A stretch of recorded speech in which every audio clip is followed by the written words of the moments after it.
Nimezaliwa Tanga na kwetu wote watu wa dini. Ukifika kwetu heshima kuzingatia, na ujifunge kanga vimini acha mjini, na usafi wa mwili uturi unanukia. Kwetu nyumbani mapenzi ndo yaliposhukia, nyumbani charbati hudi kufukizia. Tabia za kwetu maneno yasikushitue, huku kwetu darabu ndo nyimbo ujue.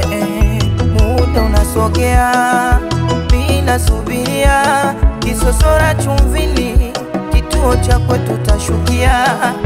Muda unasogea mina subiria, kituo cha kwetu kisosora utashukia.